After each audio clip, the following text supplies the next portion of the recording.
Top quality और consistent performance के लिए सिर्फ सिल्वर पंप्स एंड मोटर्स, नाम याद रखना।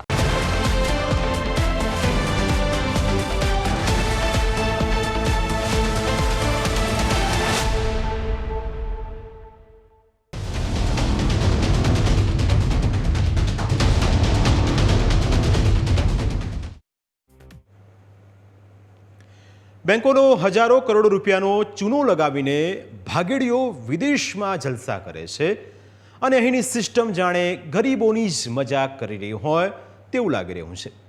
સામાન્ય રીતે ઇન્કમ ટેક્સ ડિપાર્ટમેન્ટની નોટિસ એવા લોકોને આવતી હોય કે જેમનું કરોડો રૂપિયાનું ટર્નઓવર હોય છે, પરંતુ સાબરકાંઠામાં જે ઘટના સામે આવી તેણે આખા ગુજરાતમાં સૌ કોઈને ચોંકાવી દીધા છે।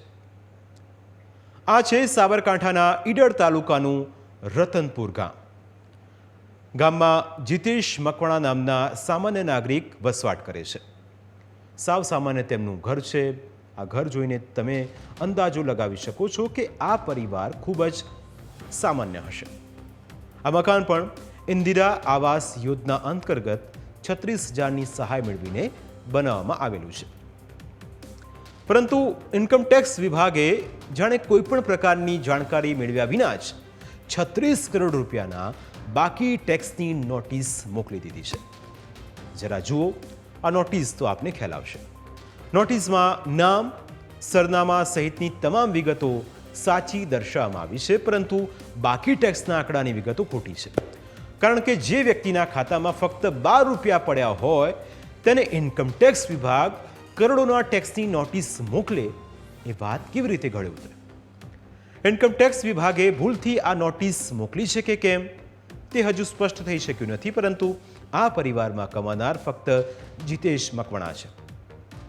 જીતેશ અમદાવાદમાં ખાનગી કંપનીમાં નોકરી કરે છે અને તેનો પગાર મહિને 12,000 રૂપિયા છે।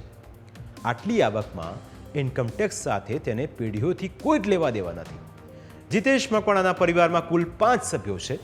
સામાન્ય આવકમાં પણ તેઓ હસી ખુશીથી પોતાનું ગુજરાન ચલાવી રહ્યા હતા, પરંતુ ઇન્કમ ટેક્સ વિભાગ દ્વારા વર્ષ 2020-21 અને વર્ષ 2021-22નો 36 કરોડનો ટેક્સ બાકી હોવાની નોટિસ મળતા જ પરિવારની ઊંઘ હરામ થઈ ગઈ છે। પરિવારે આ મુદ્દે ઇન્કમ ટેક્સ વિભાગ અને પોલીસને પણ જાણ કરી, તેમ છતાં સિસ્ટમ તરફથી કોઈ જ પ્રકારનો સહયોગ મળી શક્યો નથી। ગ્રામજનો સિવાય કોઈ સ્થાનિક ચૂંટાયેલા નેતાએ પણ પરિવારને કોઈ ખાતરી આપી નથી અને તેના કારણે પરિવાર ચિંતિત બન્યો છે।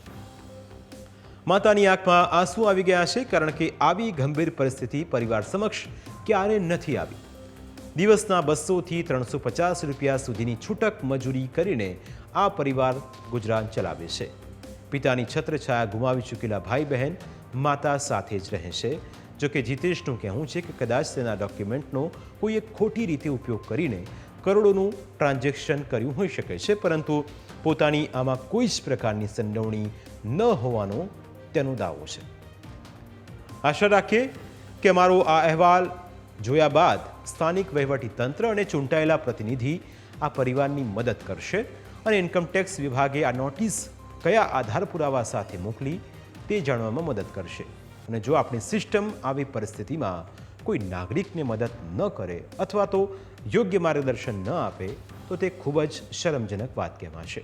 અને જો કોઈએ ખોટી રીતે જીતેશના ખાતાનો ઉપયોગ કર્યો હોય તો તેની સામે કાર્યવાહી થાય તે જરૂરી છે, જેથી સામાન્ય માણસની આવી મુશ્કેલીનો સામનો ન કરવો પડે।